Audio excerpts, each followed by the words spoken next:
Hello students, आज मैं आप लोग के साथ बिजनेस एनवायरनमेंट के कुछ इंपॉर्टेंट क्वेश्चंस डिस्कस करने वाली हूँ जो आप लोग के एग्जाम्स के लिए काफ़ी ज़्यादा इंपॉर्टेंट हैं।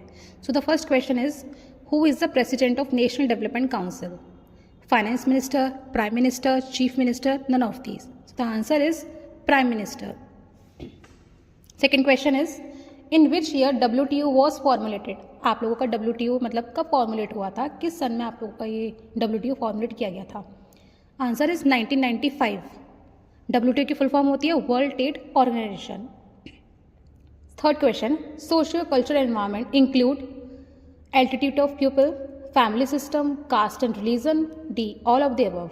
Answer is all of the above. Social cultural environment में हमारी सारी चीज़ें ही इंक्लूड होती हैं, family system, caste and religion, attitude of people. Fourth question, process of environment analysis is, first option is scanning, B monitoring, C forecasting and D all of the above. Answer is all of the above. हमारे environment analysis में ये सारी चीज़ें बहुत ज़्यादा important होती हैं, scanning, monitoring, forecasting and all of the above. Fifth question is, हमारा MRTP एक्ट 1969 कब एबोलिश्ड हुआ था? 1991 में MRTP एक्ट एबोलिश्ड हुआ था, जिसके बाद हमारा कॉम्पिटिशन एक्ट 2002 आया था।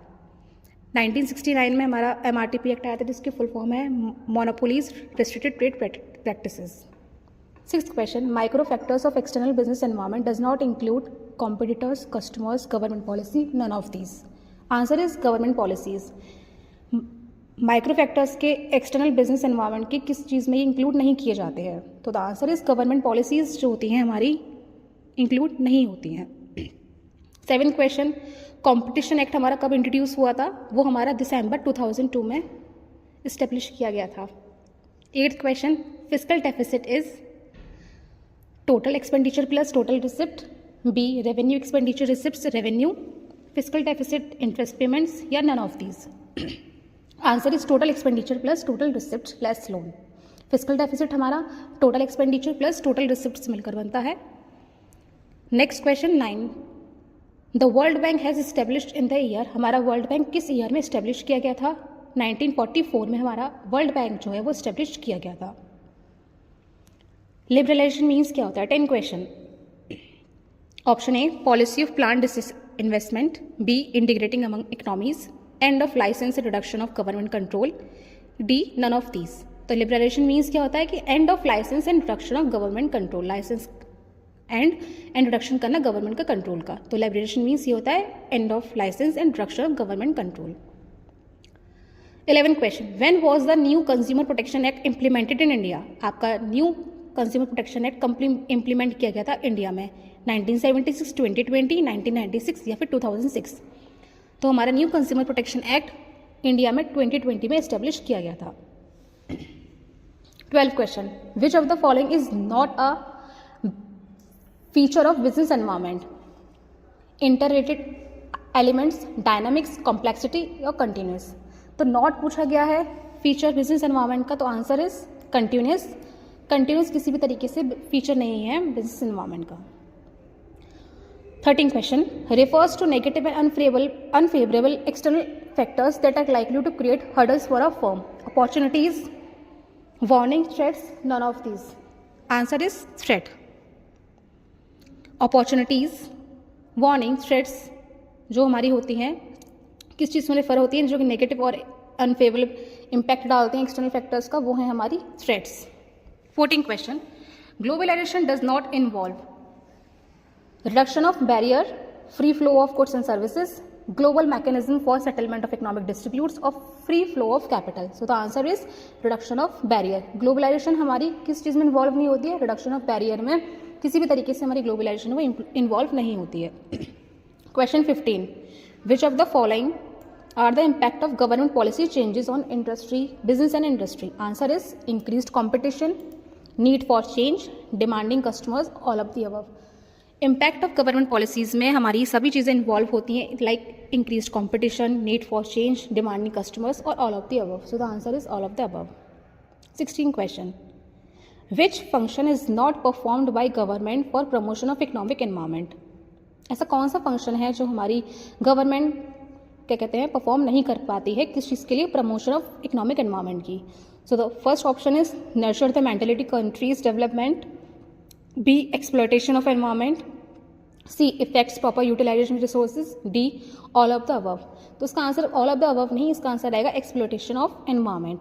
इज नॉट पूछा गया है कि हमारी गवर्नमेंट की जो प्रमोशन है वो किस तरीके से नहीं की जाती है इकोनॉमिक एनवायरमेंट में, तो वो एक्सप्लोटेशन ऑफ एनवायरमेंट की बात कर रहा है. 17 question. In an organisation forces which affects the organisational behaviour are people, environment, technology या all of the above. So the answer is all of the above because in an organisation forces which affects organisation behaviour. Organisation में ऐसे कौन सी forces हैं जो कि हमारे organisation behaviour को affect करती हैं, तो पीपल भी करता है, एनवायरमेंट भी करती है, टेक्नोलॉजी भी करती है, ऑल ऑफ द अबव इसका आंसर होगा. विच of the following is not a central problem of an economy. इसमें से ऐसी कौन सी प्रॉब्लम है जो हमारी सेंट्रल प्रॉब्लम नहीं है इकोनॉमी की. What to produce, how to produce, for whom to produce और where to produce.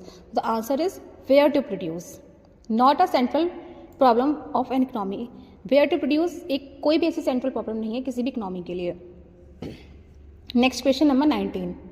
Which of the following economies occur all the form in a industry. Answer is managerial economics.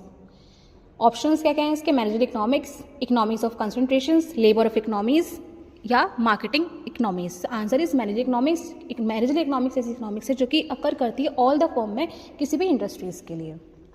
20th question. What right does a customer have against unfair trade practices and exploitations? ऐसा कौन सा right है जो customers के लिए, consumers के लिए किसी भी अनफेयर ट्रेड प्रैक्टिसेस और एक्सप्लॉयटेशंस के लिए वर्क करता है? तो answer is right to seek redressal. Option है इसकी right to information, right to equality, right to seek redressal या more than one of the above. So answer is right to seek redressal. 21 question. The customer is the most important visitor on our premises. It was set by. ये एक हमारी quote है जो कि किसके द्वारा दी गई है? Options. First Philip Kotler, second Nicholas Candliff and Steel, third Pandit Jawaharlal Nehru, fourth Mahatma Gandhi. तो जो हमारी कोट है the customer is the most important visitor on our premises, किसके द्वारा की गई है? निकोलस, कैंडलिफ एंड स्टील के द्वारा ये हमारी की गई है. Next question is 22. Which of the following is example of social environment. Option A money supply in the economy, B consumer protection act, the constitution of the country या composition of family. So the answer is composition of family. Money किसी तरीके से इसका role play नहीं कर पा रही है, ना ही कॉन्स्टिट्यूशन ऑफ इंडिया और ना ही consumer protection act. So the answer is composition of family. Question number 23. Which is not a component of specific forces of the business environment. ध्यान रखिएगा इसमें बोला गया है not a component of specific forces of the business environment. ऐसा कौन सा force है जो हमारे बिजनेस एनवायरमेंट के लिए कंपोनेंट नहीं है? Customers, option B technological conditions, investors या एम्प्लॉयज. तो answer is employees. Question number 24. How to show the role of government in business. किस तरीके से हम लोग अपनी बिजनेस में अपनी गवर्नमेंट का रोल शो कर सकते हैं? क्या उनका रोल होता है? पॉजिटिव होता है, नेगेटिव होता है, न्यूट्रल होता है या नन ऑफ द अबव. तो हमारी गवर्नमेंट का रोल हमारे किसी भी तरीके की बिजनेस में एक पॉजिटिव रोल प्ले करती है, जिसके लिए इसका आंसर है हमारा positive. 25th question. Name the things that helps the development of the business. ऐसी कौन सी चीज़ें हैं जो कि किसी भी बिजनेस के डेवलपमेंट के लिए हेल्पफुल होती हैं? Technological innovation, capital investment, economic growth या ट्रेड लिबरलाइजेशन या फिर ऑल ऑफ दीज. तो ये चारों ही चीज़ें technological, capital investment, economic growth और ट्रेड लिबरलाइजेशन हमारी बिजनेस के डेवलपमेंट के लिए बहुत ज़्यादा इंपॉर्टेंट होती हैं. So the answer is all of these. So here are 25 questions जो कि मैंने आप लोगों के सेट 1 में डिस्कस किए हैं. आगे आने वाले पार्ट्स में आपके कुछ और क्वेश्चंस में डिस्कस करूंगी जो कि आपके एग्जाम्स के लिए बहुत ज़्यादा इंपॉर्टेंट हैं. So all the best. Thank you.